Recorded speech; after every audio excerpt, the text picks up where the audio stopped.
ناظرین اکرام، اللہ تبارک و تعالی قرآن کریم کے اندر ارشاد فرماتا ہے کل نفس ذائقۃ الموت، کہ ہر نفس کو موت کا ذائقہ چکھنا ہے۔ کوئی انسان ایسا نہیں جو دنیا کے اندر باقی رہے، ہر انسان کو اس دنیا سے کوچ کر جانا ہے۔ اگر کوئی ذات ایسی ہے جو باقی رہنے والی ہے تو صرف اور صرف اللہ تبارک و تعالیٰ کی ذات ہے۔ اللہ تعالیٰ کی ذات کے علاوہ کوئی ایسی ذات نہیں جو باقی رہے، ہر انسان کو موت آ جانی ہے۔ اور اللہ تعالیٰ نے جو یہ دنیا بنائی ہے، یہ اسی لیے بنائی ہے کہ انسان اس دنیا کے اندر جا کر اپنے لیے آخرت کے لیے توشہ آخرت جمع کرے، نیک اعمال کرے، تاکہ انسان جب اس دنیا سے کوچ کرے تو اس کے اعمالوں کا حساب کتاب ہو جائے۔ تین چیزیں ہر انسان کے ساتھ دنیا کے اندر جڑی ہوئی ہیں۔ پہلی چیز اس کا مال، اس کی دولت، اس کی پراپرٹی جو اس نے محنتوں سے، کوششوں سے کمائی ہے۔ دوسری چیز اس کا اہل و عیال، اس کے والدین، اس کی اولاد، اس کے بھائی بہن۔ تیسری چیز اس کے اعمال۔ یہ تین چیزیں جس کے اندر انسان دنیا میں ملوث ہے، جو انسان کے ساتھ ملی ہوئی ہیں۔ جب انسان کی موت کا وقت آتا ہے تو ان تین چیزوں میں سے دو چیزیں انسان کا ساتھ دنیا کے اندر ہی چھوڑ جاتی ہیں اور ایک چیز انسان کے ساتھ چلی جاتی ہے۔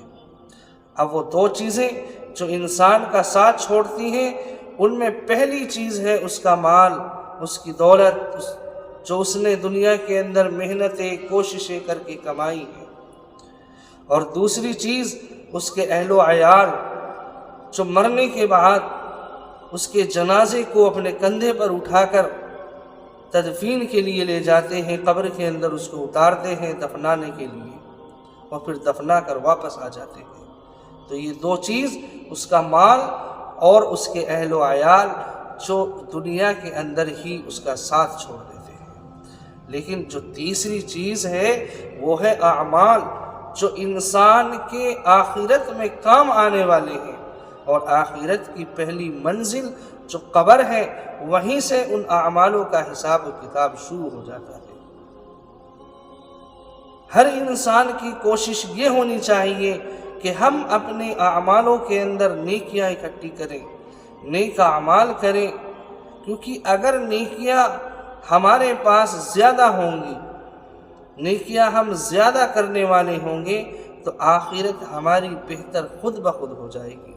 اور اگر ہماری زندگی گناہوں کے اندر گزرتی رہی، ہم نے اللہ تبارک و تعالیٰ کے احکامات کو چھوڑ دیا، برائیاں ہمارے اندر آ گئیں، گناہوں میں ہم ملوث ہوتے رہے، تو یہ جو برے اعمال ہیں یہ ہمیں آخرت میں جھنجھوڑ کر پھینک دیں گے۔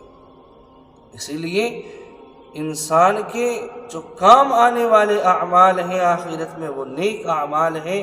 ہر انسان کو چاہیے کہ وہ اللہ تبارک و تعالیٰ کا جو بتایا ہوا طریقہ ہے، جناب نبی کریم صلی اللہ علیہ وسلم کی جو سنتیں ہیں، آپ کا جو طریقہ ہے، اس طریقے کو اپنی زندگی کے اندر لائیں اور نیک اعمال کریں، تاکہ ہماری آخرت سدھر جائے، آخرت ہماری کامیاب ہو جائے۔